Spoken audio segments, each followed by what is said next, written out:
se grababa. Hola, ¿qué tal? ¿Cómo estás? Soy Carlos Vitéz y te doy la bienvenida a una nueva entrega de Bitácora Mental. Estaba escuchando el episodio del podcast Frente al Cliente de José el Camarero, en el que participó como invitado recientemente el señor Mancuentro, y pensé en enviarle un audio para comentar algo, pero bueno, recordé que en las 2 semanas anteriores, en las que estuvieron respectivamente Mar Monsoriu y Jorge Marín Nieto, también me quedé con ganas de compartir un par de pensamientos sobre los temas que estaban tratando. Me di cuenta entonces que esto iba a ser muy largo y que lo mejor sería grabar un episodio en mi podcast, en Bitácora Mental, así que aquí estoy haciéndolo y aprovecho para enviarles un saludo a todas las personas que acabo de mencionar. Antes de continuar, te comento que en las notas de este programa vas a tener los enlaces a cada uno de esos 3 episodios que recién mencionaba. Así que si no conoces el podcast de José o no has escuchado estos audios, te lo estoy poniendo bien fácil. Bien, voy cronológicamente. En primer lugar, el programa con Jorge Marín. En él se trataron varios temas, pero me interesaba hablar especialmente de los horarios.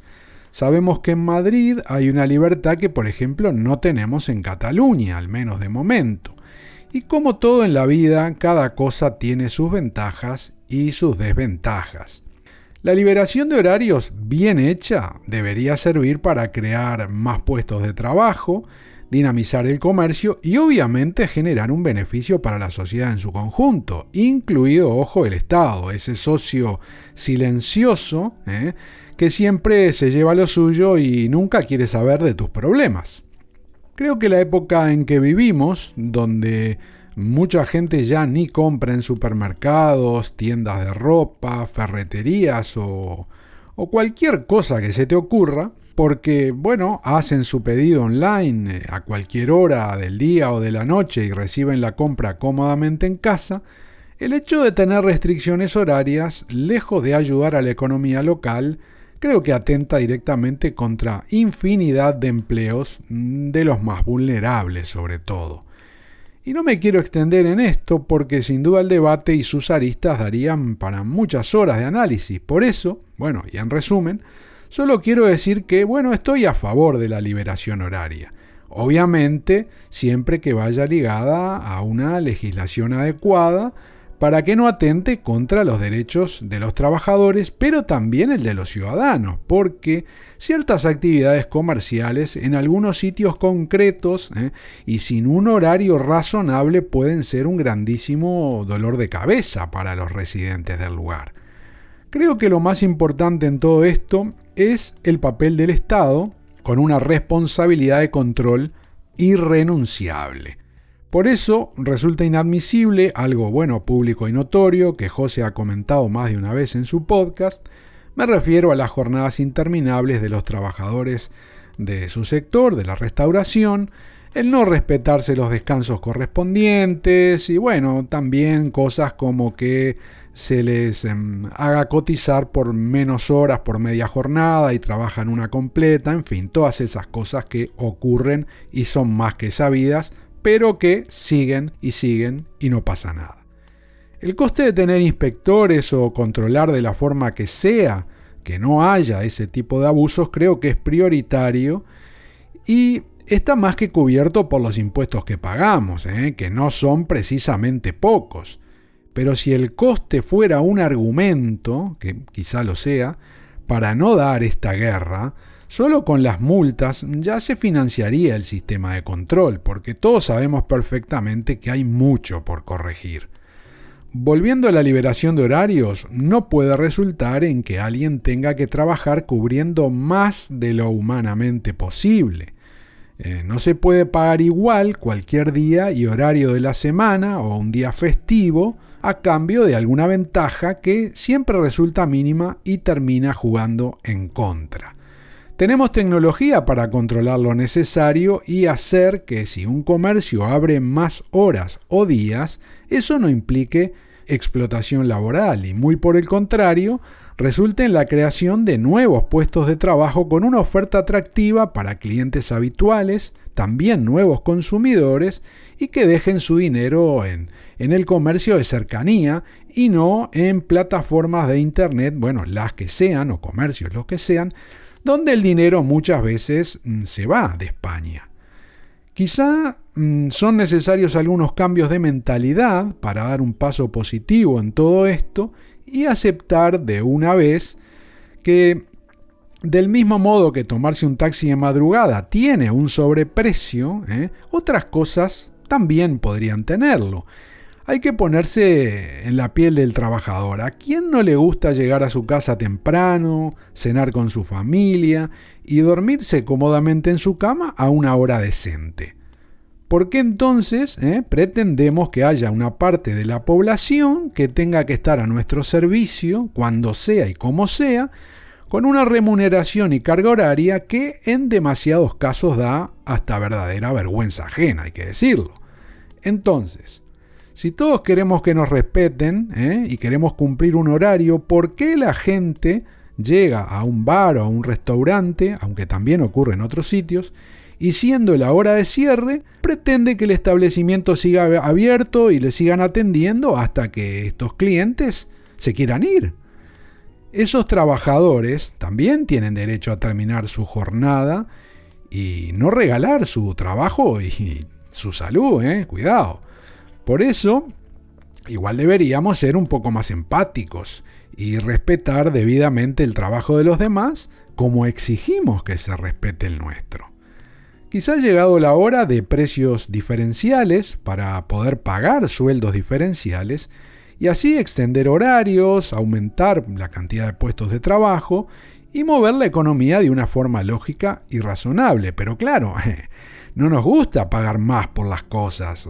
Siempre queremos el máximo por el mínimo. Es decir, queremos pagar el mismo precio por consumir algo un miércoles a las 2 de la tarde que un domingo de Navidad o igual el Día de la Madre, y que haya gente que nos sirva cuando y como queramos, porque nosotros tenemos derecho a tomarnos esos días libres, pero la gente de la restauración no. Hay que ir haciéndose a la idea de que el mundo está cambiando y cada vez lo hará más rápido, y si algún comercio o lo que sea no puede adaptarse y ser rentable, quedará por el camino, como han desaparecido los videoclubs o tantas otras cosas que por uno u otro motivo ya no existen. Y para hablar de esto de los cambios, paso ya al episodio que contó con Mar Monsoriu. En él se hablaba de inteligencia artificial y su aplicación en el sector de la restauración. Desde mi punto de vista, y ligado con lo que comentaba hace un momento, no pasará mucho tiempo antes de que la inteligencia artificial, además de permitir mejorar muchísimo los servicios y optimizar inventarios y otras cosas, creo que ayudará a una personalización del cliente como no hemos visto nunca. Seguramente tú que estás escuchando recuerdes un episodio de hace años en la serie Black Mirror, donde las personas estaban condicionadas en su día a día por la valoración que tenían, una puntuación que variaba en tiempo real de acuerdo a las interacciones y comportamiento que tuvieran en el momento y situación en que se encontraran. Trabajo, relaciones sociales, etc., con lo que iban cosechando puntuaciones que luego se tenían en cuenta para conseguir, por ejemplo, una hipoteca, empleo o lo que fuera. Es decir, cada cosa que hacían y cómo se comportaban influía directamente en que su vida fuera más fácil o difícil, pudiendo convertirse en verdaderos marginados sociales en el caso de una puntuación muy mala. Y a eso me refiero en cierto modo. Llevamos ya años en que nos registramos en todo tipo de aplicaciones, sitios, redes o lo que sea para poder usarlas, y allí tenemos interacciones con otros usuarios, clientes, hacemos compras, ventas, etc. Y de algún modo ya funciona todo esto de las valoraciones. Por tanto, Es solo un pequeño paso que pasemos a registrarnos en cadenas de comida, aunque ya se hace también, y otros establecimientos donde uno se registra, en los que además de acceder, como decía José, a una carta personalizada, en la que podamos tener, digamos, una lista de alimentos en la que se tenga en cuenta si tenemos alguna alergia o lo que sea, también nos den la posibilidad de precios adecuados a nuestro perfil de cliente, nuestro perfil concreto de cliente. Ya sé que esto suena un poco a ciencia ficción y hablando de lo que se consume, por ejemplo, en un restaurante, no parece haber mucho margen de maniobra, pero bueno, seamos realistas. Es posible premiar a un buen cliente. Y me explico.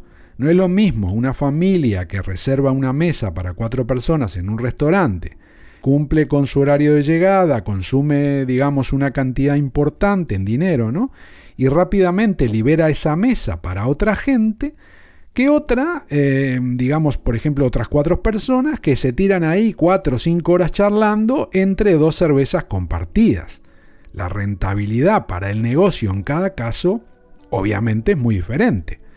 También depende del tipo de productos que sean consumidos, el horario, el comportamiento de esas personas, hay algunas muy problemáticas, y otras 1000 variables que pueden ser parametrizadas. Porque lo de que el cliente siempre tiene la razón y pone las reseñas que se le vengan en gala, normalmente poniendo a parir al damnificado de turno, puede que tenga los días contados.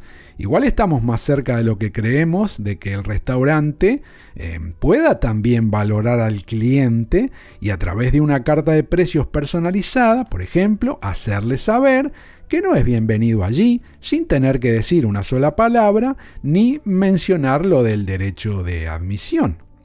Y ya sé que pueden haber injusticias o abusos, pero ¿acaso no los ha habido toda la vida y han quedado impunes? Ahora entramos en una nueva etapa en la que todo es más controlable.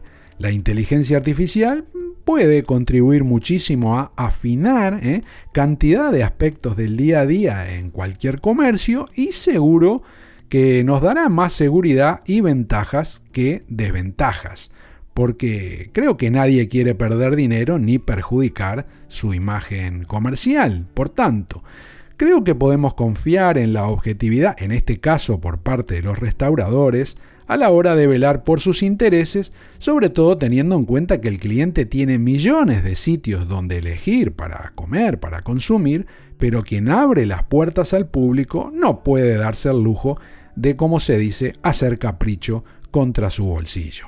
Finalmente, un breve apunte sobre el último episodio con el señor Mancuentro, quien comentaba que a su mujer no le habían dejado entrar al cine comiendo un helado.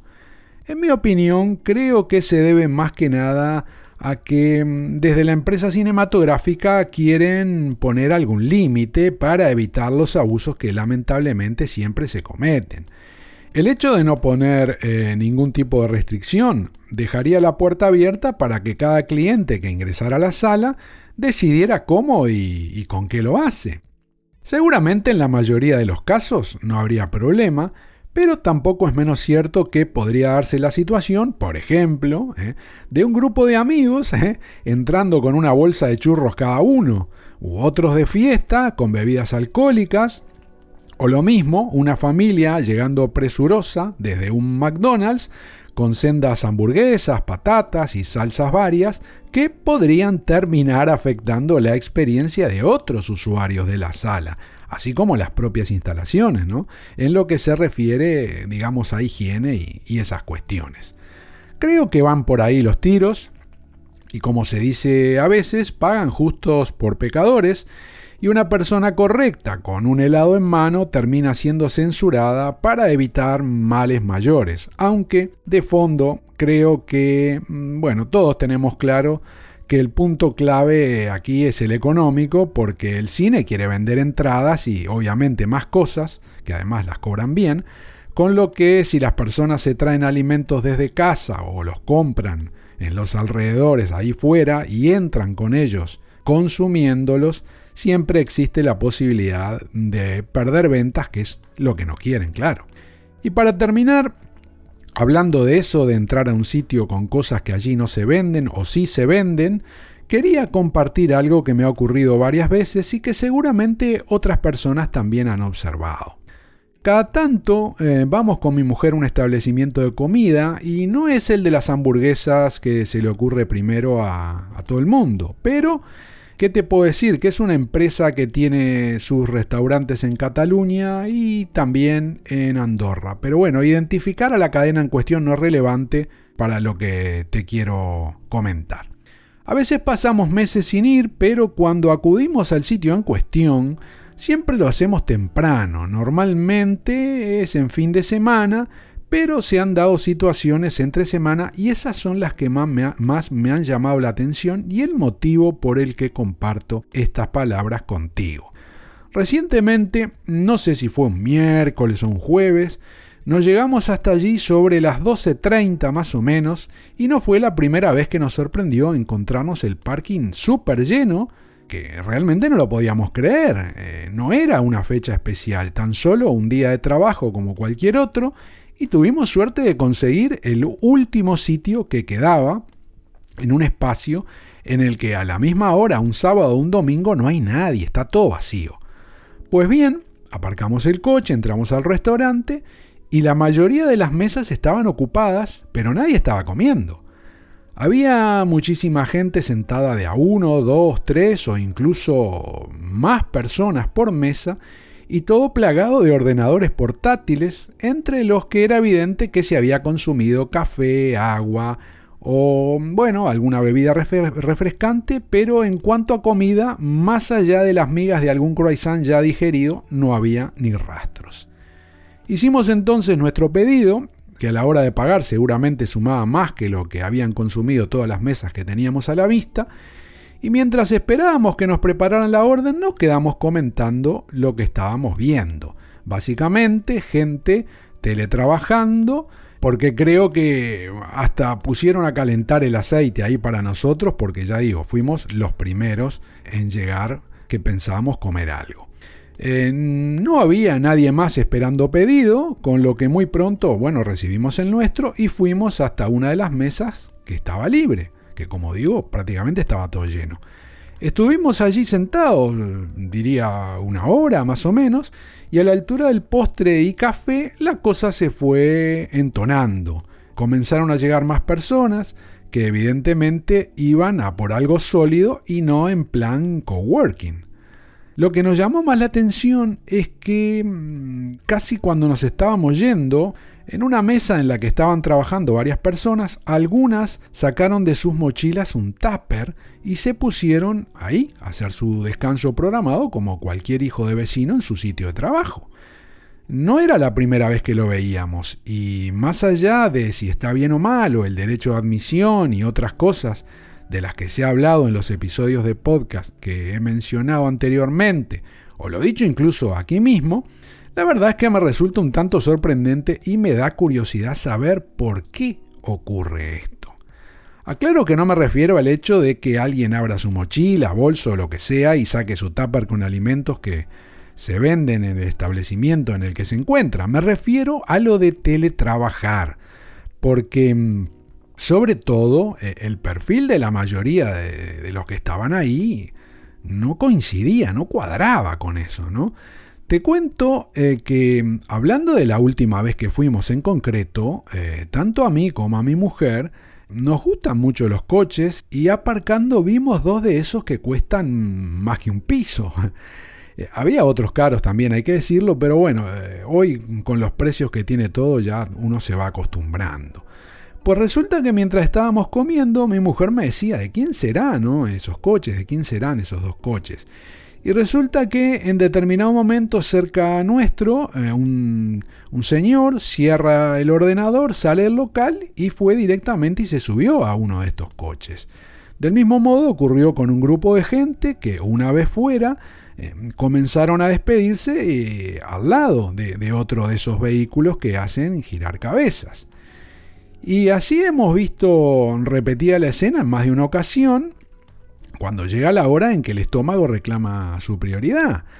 Vimos a algunas personas que se acercaban a pedir algo, otras, como dije, tiraban de tupper, compartiendo mesas con los que habían hecho algún pedido, y también estaban los que dejaban el lugar habiendo consumido un café, un agua, o bueno, un poco más, tras seguramente toda una mañana ocupando la o las mesas. No tengo ni idea de si el restaurante ofrece wifi gratis, es de pago o directamente quien va con ordenador se tiene que buscar la vida. Incluso puede que alguno ni vaya a trabajar, aunque así lo parezca. Pero todo el asunto me provoca realmente mucha curiosidad.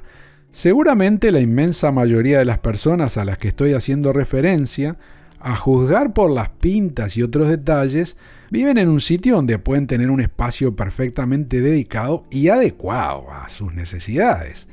Ya sé que en casa puede haber niños y otros asuntos, pero creo que por lo que acabo de contar, siendo un día de semana, horario laboral y el perfil que me refiero al que estoy comentando, la escena realmente no me cuadra nada. Por tanto, ¿qué mueve a todas estas personas a llenar un restaurante un día de semana toda la mañana? Y bueno, igual capaz en la tarde también. ¿Qué les ofrece o les cautiva tanto?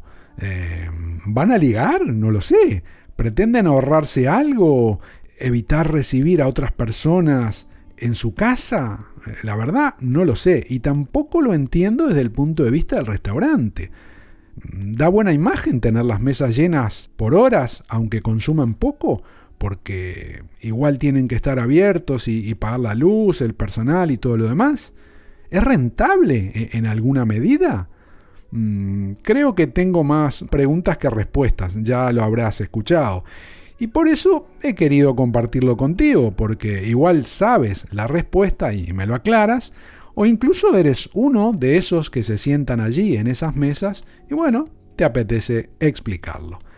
Y hasta aquí la entrega de hoy de Bitácora Mental. Gracias por tu tiempo al leer o escuchar este contenido y te espero en el próximo.